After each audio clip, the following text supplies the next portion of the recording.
এক পলসা বৃষ্টিতে কিন্তু শিলচর শহরের বিভিন্ন রাস্তাঘাট যেটা আছে সেই রাস্তাঘাটগুলো কিন্তু জলে জলমগ্ন হয়ে গেছে।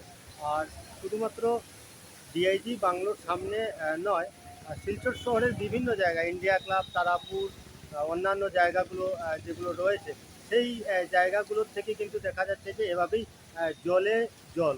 এক কলসা বৃষ্টিতে কিন্তু পুরো শিলচর শহরের বিভিন্ন অলিতে গলিতে রাস্তায় সড়কে প্রচণ্ড জল আমরা দেখতে পাচ্ছি।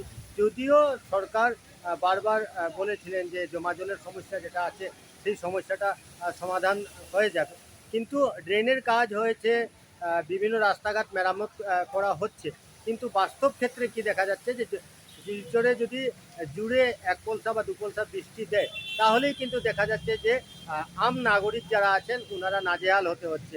আর আমার পিছনের যে দৃশ্যটি সেই দৃশ্যটি আপনারা দেখছেন, যে এই দৃশ্যটি হচ্ছে শিলংপট্টি এলাকার।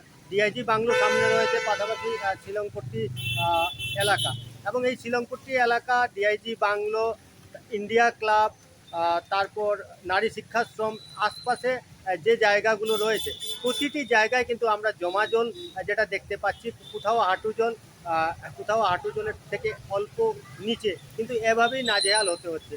আর অফিস যাত্রী থেকে শুরু করে কচিকাচারা যারা টিউশন করে বাড়ি ফিরছেন তারাও কিন্তু সেই সমস্যার সমাধান চাইছিলেন, কিন্তু যে সমস্যার সমাধানের কথা বারবার বলা হয়েছিল বিভাগীয় কর্মকর্তা থেকে শুরু করে স্থানীয় বিধায়ক বা অন্যান্যরা, সবকা সাথ সবকা বিকাশ, কী ধরনের বিকাশ হয়েছে আমাদের শিলচরে, কী ধরনের সাথ দেওয়া হয়েছে সেটা কিন্তু আমার পিছনের যে দৃশ্য আপনারা সেটাই দেখলেই বুঝতে পারবেন। এবং আমরা আশা করব যে যত তাড়াতাড়ি সম্ভব এই জমা জলের সমস্যা থেকে যাতে শিলচরবাসী যারা আছেন ওনারা যাতে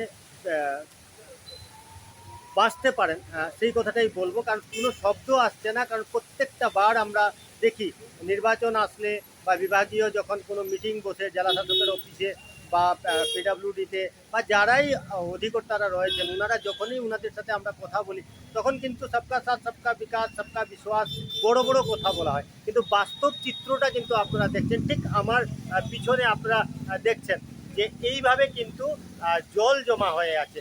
শুধুমাত্র এই এলাকায় নয়, শিলচরের বিভিন্ন অলিতে গলিতে সোনাই রোড থেকে ফোন আসছে, তারপর স্বামীজি নেতাজি রোড থেকে ফোন আসছে।